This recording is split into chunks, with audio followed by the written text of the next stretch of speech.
Welcome to the Global Gratitude Summit. I'm Luann Saraga-Walters. And I'm Sharon Saraga-Walters. And again today, another fantastic guest that we have for you. She is an amazing educator with a passion to inspire her students toward growing into their best selves. I just love that. And when she created a simple but effective program to practice gratitude, she had some really amazing results. And the subsequent video from that experiment went viral and was picked up by national organizations around the United States as an example of what to do to motivate teens. Ash Weber was a teacher in Michigan when she implemented Thank You Thursdays as part of a social emotional learning technique to help students develop life skills. Now she's the Associate Dean of Students at Ensworth School in Nashville, Tennessee. And we're so honored to have you join us today, Ash. Welcome to the Global Gratitude Summit. Thank you. I'm really happy to be here. I appreciate being invited. It's very exciting. And what you have done with this video of Thank You Thursdays that did go viral, and that's how we actually discovered you, was who is this teacher? What a great idea. And how you captured it on video was just a great idea. It was. And so Ash, how did you come up with this idea? Well, I had noticed many years earlier that the concept of gratitude is just a given. Expressing thanks was not necessarily a given for students. So they understood gratitude to be something maybe that they expressed during the holidays or after a birthday. But as far as a concept being interwoven into their daily activities, that seemed a little bit more foreign. In fact, I had been teaching French for many years, and we were doing an activity where students were sending e-cards using the target language. And they were encouraged to send a note to any number of people writing in French. And the number of students that could not articulate what they're thankful for really concerned me. So I thought, okay, it's time to take a little bit of a time out here and talk about why that's such a struggle for these students. How come they don't have enough time in their daily lives to actually reflect on the things that are making a difference for them? So that's sort of the genesis of why gratitude, I felt, needed to play a bigger role in education. The second idea, though, was, okay, how am I going to make that happen? And I decided to go back to basics and get old-fashioned stationery and start to do some writing. So that was how Thank You Thursday came into play, because I also wanted the frequency to be a component. I wanted it to be something where in a dedicated way, they knew at least once each week that they would be taking a pause to feel that appreciation and express it to someone else. That's awesome. What a great idea. And before you ask your follow-up question, because I know Sharon was like, ooh, I just wanted to say to our viewers and our listeners, we are having a little bit of slow pauses every now and then. This is Zoom. This is what happens on internet interviews. It's live. So this is what we're going with today. And we have some clouds, and I know Ash said she's got a thunderstorm going on right now. So bear with us, but it seems to be back in sync right now. If you see us go out of sync, just keep listening, because we're just going to keep forging ahead. Thank you. So Ash, was there anything that occurred that you weren't expecting from this experiment that you did at school with the Thursday thank yous? Yes, that's part of life, right? These things will always lead us in directions that we cannot anticipate, and that's kind of the beauty of it. So I'd actually like to share a couple of pros and cons of doing the project, because I think that's important for educators, for parents, for anybody mentoring youth. Absolutely. To know that there are a couple of things to keep in mind as you do something like this. Great. You know, I did have a few instances where I thought, all right, note to self, I might have to modify this a little bit. I had a student who was in an awful mood. He was having a really down day. And because I never look at the notes the students are writing, I give them the opportunity to share with the class what they write, but never actually look at what they're writing. And we just put in an envelope and we go. He sent a very impolite note to a former teacher of his at another school. And of course, that teacher called my principal, who ended up calling me, and we had to have a conversation about it. And the student, I mean, he never took a second to think of what the implications would be of this. And if you think about today's culture and how we text and we hit send, or we tweet and we hit submit and boom, I think that's exactly what happened with the student. He wrote, he sent, and then it's like out of sight, out of mind. But there's a ripple effect to the decisions we make. And so he learned a lesson from that.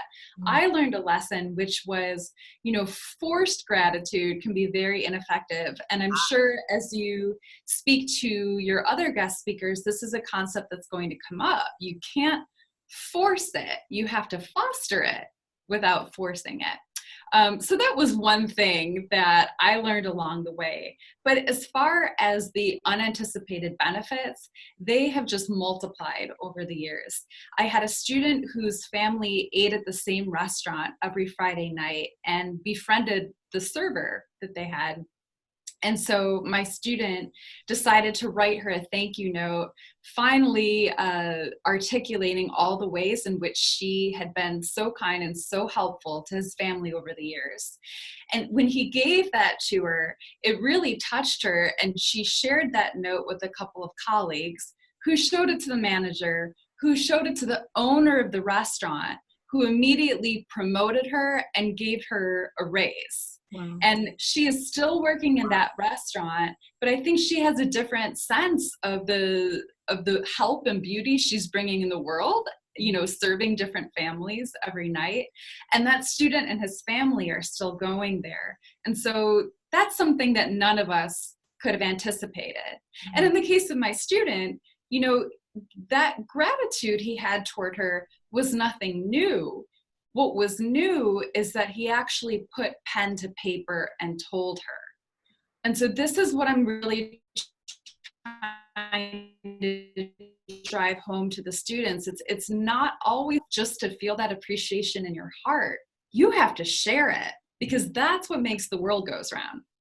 Oh, I like that. That's a concept one of our another speaker calls not gratitude responding, but gratitude toward something else.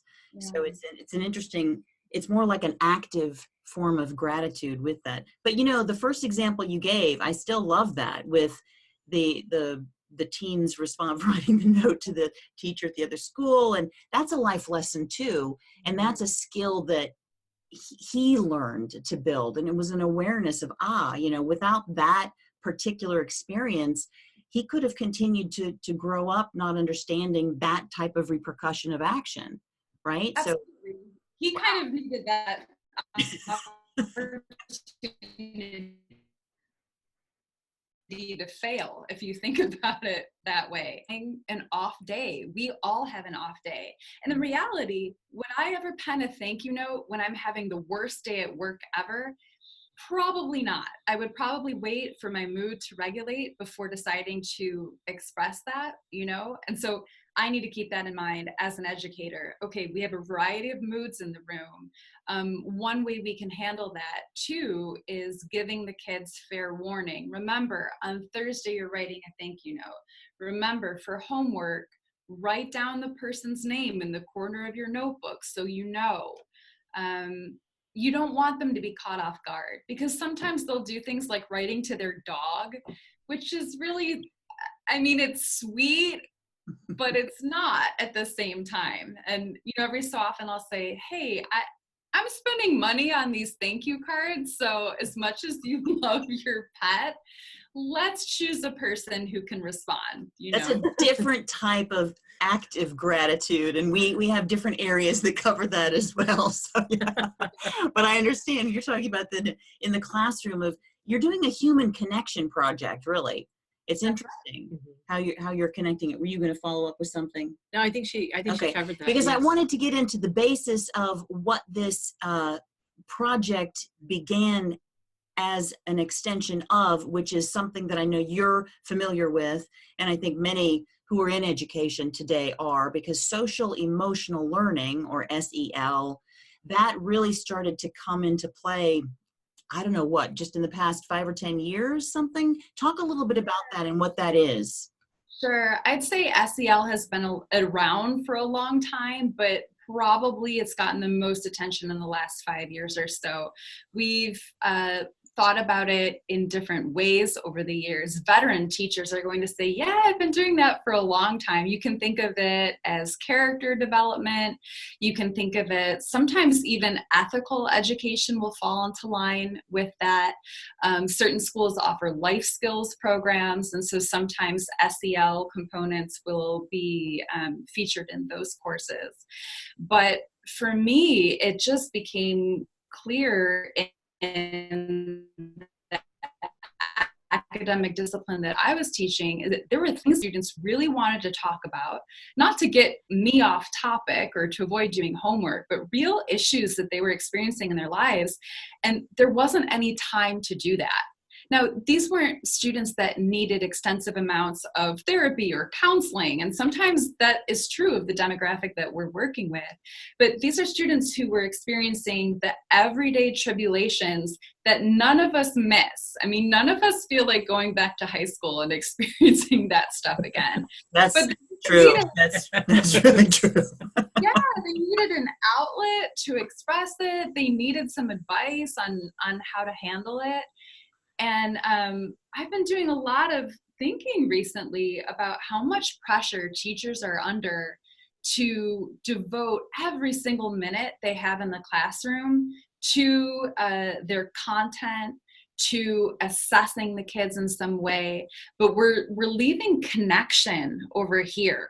We're kind of putting it on the back burner in favor of some sort of proof that the kids have learned everything that they're supposed to learn. You know, when I first started doing Thank You Thursday, it was pretty incredible the things that I thought kids knew how to do that they didn't. They didn't know how to address an envelope. They didn't know where the zip code went or the return address. Well, they didn't know where to put the stamp. This is the day of emails and texts. So that's an interesting discovery that you had with that. Certain skills are getting dropped away. Yeah. Exactly. These are also students who are about to go crush the SAT. I mean, they are not without skills. It's just a set of skills that I'm convinced is incomplete. There are some gaps there. And, you know, we can wait for parents to try to fill in all of those gaps. We can wait for these other entities in schools to fill them, like the school psychologist or a coach or something like that. The truth is, all teachers have the ability to implement SEL into their classrooms, no matter what they're teaching and no matter how many minutes they're convinced that they need. Well, you know, having said that too, and I've heard the same arguments. We used to have an internet show called The Philanthropy Show that was focused on nonprofits. And we did a couple of shows specifically on social emotional learning and talking about that, the aspect of, well, the responsibility factor, I guess, with teachers or with parents or with administrators, or where does it fall? And the thing is, in my mind, having been the outsider of the educational circle, listening to all the discussion, if the students today aren't equipped with social emotional skills and they become the parents of tomorrow, then who's going to teach those children that skill set? I mean, it has to start somewhere, right? So this is really, it's phenomenal, the work that you're doing in it, because you're thinking not just about how can this student pass this SAT or ACT, but how can this student have a full and productive and meaningful life? And that's also part of the learning process. That's right. That's right. And if the student necessarily, oh, you know what? Our audio shifted for a moment. So I'm so sorry if I was talking at the same time as you. But that's all right. As the student SAT, let's say she walks out of the SAT and it did not go the way she hoped. Okay, what skills are going to equip her to deal with that aftermath? Will she be able to, sit quietly in a chair and say, okay, How am I going to persevere through this? Or maybe my creativity, maybe one of the best parts of who I am, isn't measured at all through the SAT. You know, how about the side of me that is a really curious individual, or the side of me that's very empathic? These things aren't necessarily measured by our standardized tests. So what I'm really curious about is, okay, what is going to get that student through the test taking process? How will she come out on the other side of it? And how will should be able to continue her life knowing that there's much more? There's so much more out there. Wow, that's amazing. Okay, so I think I would be okay going back to high school, because it certainly wasn't like that for me when I was in high school. Well, I had some good years too. But I mean, we didn't have that available to us of what's going on now. It's wonderful, and especially on Thursdays, I'd go back to high school. Good point. So how do you go about implementing? I know you did with your Thank You Thursdays.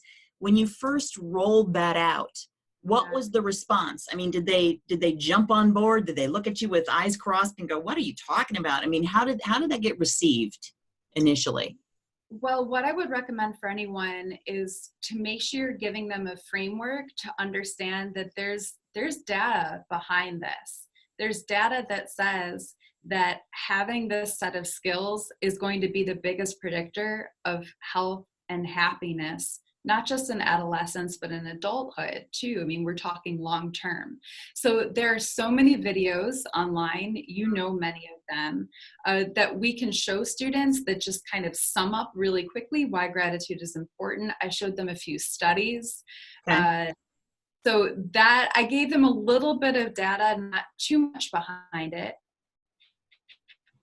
But I also wanted them to be prepared. I wanted them to be able to think at least a day or two in advance of somebody that they were feeling appreciative toward. I didn't want to catch them off guard. So when I told them we're going to be doing this on Thursdays, it seemed like something that was not a huge risk to them, especially since they weren't forced to make that public. You know, this is an interesting concept. It's like, I want you to write something heartfelt, but I'm not asking you to post it on social media. Yeah. I'm not asking you to make it an Instagram post. This is actually something private between you and the other person, unless you choose to talk about it with your teacher. So that was a little bit of a mindset shift for them as well. It's like, oh, I'm going to thank somebody, but not necessarily get social credit for it. You know what I mean? Like, I'm going to send a thank you note, but nobody's going to be able to hit like on here. Mm-hmm. So what does that mean when we're doing something good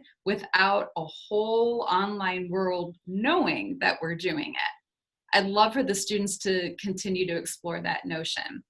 But the other thing I was going to bring up as far as implementing this in the classroom, I really did not want Thursdays to be the only day we practiced these skills. So gratitude was just the skill that I picked for Thursday, but I teach a class right now for sophomores that has to do with mental health and identity and contemporary issues like poverty and racism, things like that. Wow. But every day of the week, I reserve the first 5 minutes to do something that has nothing to do with the material that we're covering. On Mondays, we do mindfulness. This won't shock either of you that, you know, we Love that. we turn off the lights, we chill out. I'll do a guided meditation with them or let them experience that in stillness on their own in silence. On Tuesdays, we do team building. So that's some sort of kinesthetic activity where the students are working as a class or with a partner or a small group to accomplish a goal. These are usually sort of silly, you know, minute to win it oriented activities. Wednesdays are Write It Out Wednesdays, and so each student has a journal where I will give them a prompt and give them 5 minutes to just take that prompt in any direction they want. That is something that nobody else sees. Thursdays, of course, you already know about, and Fridays they're funny clip Fridays. Honestly, 1 or 2 students submits a clip that makes them laugh from the internet, and we spend the first 5 minutes of class laughing, because having humor and joy is just as important in your life as teamwork and communication and gratitude and creativity. All I want to be in your class. I do I want to be in your too. class. I'm going back to school. Listen, I wanted to talk with you about another project that you had done, but before we get there, let's just take a quick break because I want to play Thank You Thursdays so people who've not seen it can actually take it. So those of you who have missed this, take a look at the project that Ash did in Michigan, Thank You Thursdays. When was the last time you wrote a thank you note? I don't know. I don't even know. Wow, that's a long time. Thank You Thursday is a weekly project that gives students the opportunity to express gratitude. There's been so much research pointing to gratitude as a major predictor of happiness. Most students don't write thank you notes. They either don't know why to do it or how to do it. And the majority of them have never received one. Gratitude is a key component of SEL, which stands for Social Emotional Learning, basically character development. It goes hand in hand with all sorts of attributes that experts have identified as important for living a happy, healthy, productive life. Things like resilience, creativity, zest, curiosity, perspective, things that take time to develop but are vital to success. I wanted to focus on just one of those things. Composing a handwritten thank you note takes a lot of reflection. It's not the instant process that they're used to, and we're forgetting to slow down and focus on the things that really count. When was the last time you felt truly grateful? Grateful? I don't know. I really don't know the answer. I just gotta think, I don't know. After a couple months, it became clear that the process of writing these notes was really making a difference. The students were in a great mood on Thursday, and their stories about writing to random people for small things started to bring a certain energy to the week. As teachers, we feel like we always have to stick to the syllabus. But the truth is, our students need us to talk about this stuff, and they need the practice. Especially when it turns out that teenagers are really very good at expressing gratitude if we just give them the chance.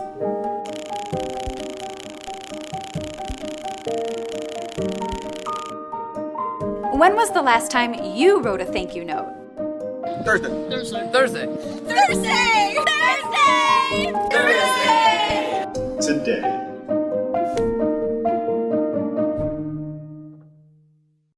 I just love that. You know, one of my favorite parts is how big their smiles are. You know, you see this toward that last 30 seconds, 45 seconds. They loved it. They really loved it. I think they did. I think that one of the reasons they loved it is because we took time to talk about what the reaction was when people had their thank you notes. So of course, we're not always there to see this ripple effect. We're not there if somebody receives a note in the mail and opens it and reads it. Mm-hmm. But a lot of these students were handing the note to a person and watching them open it. Many of them gave them to adults that would cry. They had these reactions that made them feel good. Wow. And the other reason I think why they're smiling too, plain and simple, they enjoy having an activity that doesn't have a grade associated with it. Because at the beginning, they would say, okay, Ms. Weber, what do you want me to say in this note? And I was like, what do you mean, what do you want you to say? What do you feel? You know, what's in here? But a lot of them are very comfortable with black and white exercises where it's like, okay, what do I think the teacher wants me to do? And then that's what I'll deliver. And then I'll get the best grade I possibly can. And so this is a break from all of that. They're doing an activity that matters for the adult that they're turning into, but it's not translating into a college application, to a transcript, to a report card. You know what I mean? That it's step away from that. Wow. That's awesome. Wow. So tell us about the mass assembly that you did at the school. Sure. Last November, it was right around the time of Thanksgiving. We could have done it probably at any time, but that was sort of the obvious connection for us. We started off the assembly watching a brief clip again of how gratitude counts, how it makes us happier and healthier individuals. And then the students saw their peers on stage. These are the leaders in our student government. So we had about 5 kids from grades 9 through 12 go up to the microphone and in just 2 or 3 lines express their appreciation for somebody who had made a difference in their lives. And they had a big screen behind them, kind of like a TED Talk screen that was projecting an image of that person. So a student would say, I'm going to thank my grandma for driving me to school every day, even when I know she probably doesn't want to. And so we saw a picture of the child's grandmother behind him, and it was just cycling out with some music playing in the background. And then this was sort of the big surprise for the audience, and we had about 500 people there. We had over 500 pieces of stationery and pencils ready to go. We had adults and students standing in the aisle passing out the stationery and saying, okay, it's your turn. Who are you thanking today? Everyone has 4 or 5 minutes to express their gratitude. If you want to send this note to the other end of the world, we will pay for the postage. We will help you find the address. Don't let that stop you. In fact, if you're feeling grateful towards somebody that you haven't had any communication with in 10 years, who cares? Write the note, and then we will help you find that person, send that note, make the connection happen. It was a great assembly. Oh my gosh, that's amazing. That's Amazing. awesome. That is a mass gratitude throng right there. Right, an act of mass gratitude. So you're talking about some projects that obviously took some time to consider and implement. I mean, you had to think of not just the stationery, but the impact that it would have to have the students, whoever they're thanking or whatnot, pictured behind them. You know, teachers are really, really busy, as you know. So how would you recommend that a teacher or a school can work towards beginning to implement some of these ideas, handling the schedules that they have? That is a fantastic question, because it speaks to me on a personal level. I've been through that working at schools where that support wasn't there, or you feel like you have to fight really, really hard for it. The first thing I would do, when going to the administration, is I would talk about mental health awareness, because that's when schools start paying attention. We are having such a big uptick in cases of anxiety and depression in our schools. That is not something that's happening in a vacuum. It's happening across the United States, in every socioeconomic status, in every region of the US.